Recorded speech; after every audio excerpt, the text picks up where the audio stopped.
Yeah, it's something that we've been debating sort of within our club for a little while now. To be honest with you, I've been watching and had the opportunity to look at and go abroad to a couple of other European countries and see how it is that they sort of set up their goalkeeping curriculums, if you like, in the academy systems. And one of the things that always sort of came through to me was that, when they were approaching 16, 17, 18, of course, there were, at some of the top academies, of course, there were goalkeepers who had a strong physical profile, if you like. But there didn't seem to be as many discounted that gave away a few inches in height. I was looking and doing a little bit of research in terms of sort of the prevalence of first-team goalkeepers, and sort of relating that to the heights of first-team goalkeepers across the 4 or 5 major leagues in Europe. England is without doubt. I think we're on par with Germany and the Bundesliga. The Premier League and the Bundesliga have the tallest goalkeepers in Europe. I think they stand at roughly about 193, which is about 6'3", sort of on average across each of those 20 teams or so. But it doesn't seem to be quite the same, or certainly the goalkeepers who are playing in La Liga are among some of the shortest in Europe. Goalkeeper who plays for Celta Vigo at the moment, Sergio Alvarez, I think is regarded as being probably one of the smaller ones. He stands at 5'10". But I see and hear a lot in terms of young goalkeepers being probably discounted very early on because of their profile. He's never going to get to. She'll never get to. And I think is that it? So in spite of everything else, in terms of all those other good attributes that goalkeeper may have, we're just going to discount them because they're never going to reach.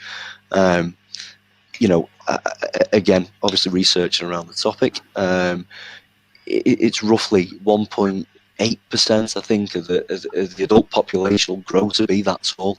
So you discount a lot of people straight away. A lot of good young goalkeepers with good potential. For what I think is a little bit of a maybe old world view, in the sense that they're just not big enough. They don't look physically dominant enough.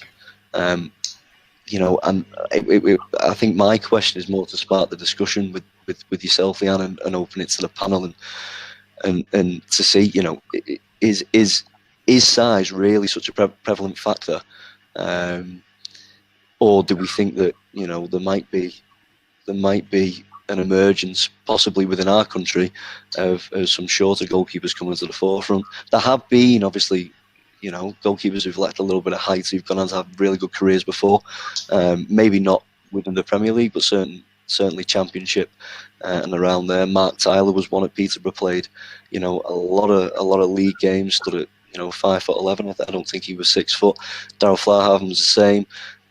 Wasn't quite 6 foot, I don't think. Very, very good technical goalkeepers who had careers. And as I say, it was more to spark the discussion with yourself, and I don't know what your thoughts are on it, Leanne.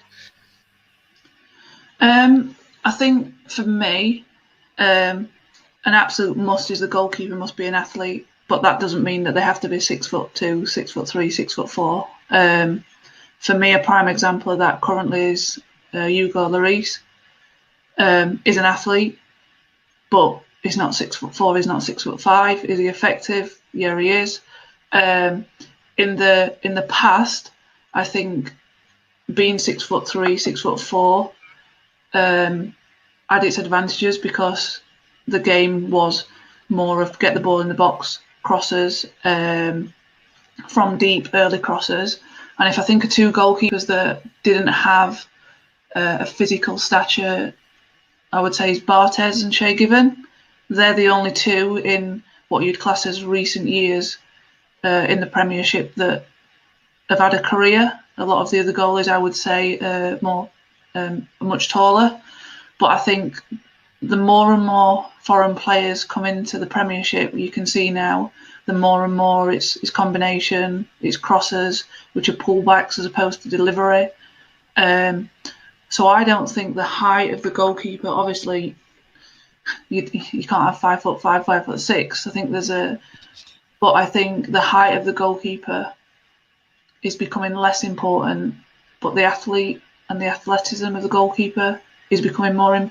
The height of the goalkeeper is becoming less important. The athleticism of the goalkeeper is becoming more important because the game's getting faster. Obviously, the ball moves quicker. I don't see as many, whether it's games, match of the day, where you see goalkeepers coming and taking crosses anymore. So I agree with you. I think we rule too many goalkeepers off too early based on physicality, but you could quite easily do that technically as well. And the other thing I would say is, and I've been guilty of it in the past, and go, he won't make it, she won't make it, they're not going to be tall enough. But the day you know that they're not going to be tall enough, then start a program that develops power, strength, power, agility to make up for those couple of inches that they might not have. Because for me, you can make that up if you start young and early. But I think what happens is people don't, and then just write them off at 18 and go, you release, you're not tall enough. Well, we could have told them that 8 years ago. So that's my thoughts.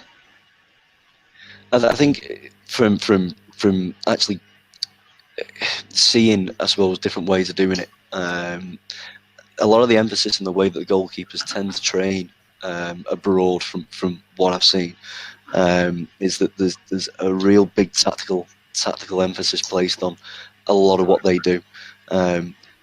When I come back, I think we train hard and they train smart. We'll have multi-ball sequences, and I see a lot of it, around, and everybody has their own ideas. But I think if you're putting a sequence together, especially in how you're going to coach your goalkeeper, the sequence has to be relevant to what would happen in a game. So, if you're going to knock a cross in, why would a goalkeeper come for a punch and then I don't know, have a back pass, for instance? If you punch into the edge of the area, what's going to happen next? So it might be a first-time volley. What type of strike is it going to be? Is it somebody taking a ball down, going round a mannequin? Is it going to be unsighted? It's all those sorts of things. So you're exposing them to game-related scenarios, and then they can make their decisions based on what happens in front of them. And again, I think that was one of the key things that I took last time that I came home, was, as I say, they tend to train a lot smarter, and we train hard, if you like. And again, you Leanne, you used the example of Lloris, and I think he, watching him, and again, I think he's about 6'1". He's certainly not one of the biggest who will play in the Premier League, but from a tactical perspective, in and out of possession, how quickly he is to recover to areas that he can then go and affect.